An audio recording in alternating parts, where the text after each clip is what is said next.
Hi, welcome to today's video on variables in Python. So let's start by asking ourselves, what are variables? The way I like to define it is by saying variables are like boxes that can store a range of different values. And the process of storing data in a variable is called assigning. So we assign data to a variable. So why are variables used?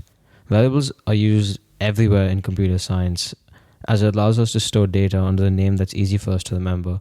So for example, if we have a really large number, it's much easier to store that variable under a name such as num1 instead of constantly typing out the number.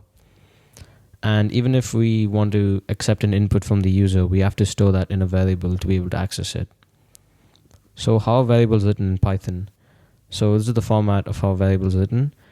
You have to first write the variable name and the equal to sign and then the whatever data you want to store. And that equal to sign is what allows us to assign the data to the variable name. So here are some rules when writing variables, like writing the variable name.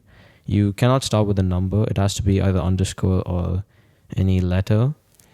And variables can only contain letters, numbers, and underscores. So you can't use dashes or any other symbols. And variable names are case sensitive. So if you store a number under num1 all lowercase, it'll be different from num1 in uppercase. So let's look at some examples to properly understand how variables work. So one of the basic ways, for example, is just by storing a name under the variable, the variable name. So in this case, we'll be storing the name John in this variable. So we can just print that variable out. Actually, let's call it name1. So now we can print it. And as you can see, we get John. And make sure to use quotations when storing a string because that's what allows the computer to know that it's a string. So we can also do some other data types. For example, num is equal to 5. Then we can print num as well. And we get 5. We can also do boolean. So let's make a variable called boolean and we'll assign it to true. And we just have to print that out now to check. As you can see, we get true. And we can also do float. So we'll call this decimal and we'll give the number 4.7.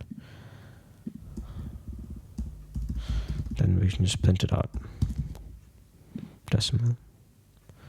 So we get 4.7.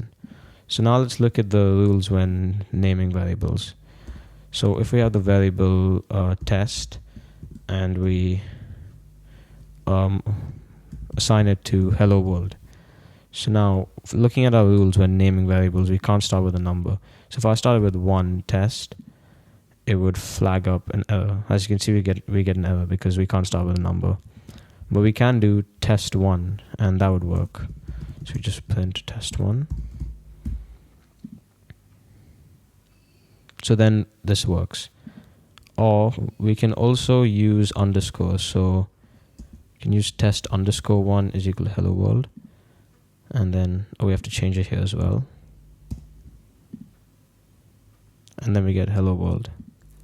And finally, they're case sensitive. So if this is called test and we want to print it out, but we write test all uppercase, then it gives us an error because we haven't defined the variable test. So it has to be in the same, whatever the same case is for the variable name. So since this is all lowercase, we'd have to write the variable name as lowercase as well when printing it. So then only it works. So those are some rules and some brief explanations on how variables are used.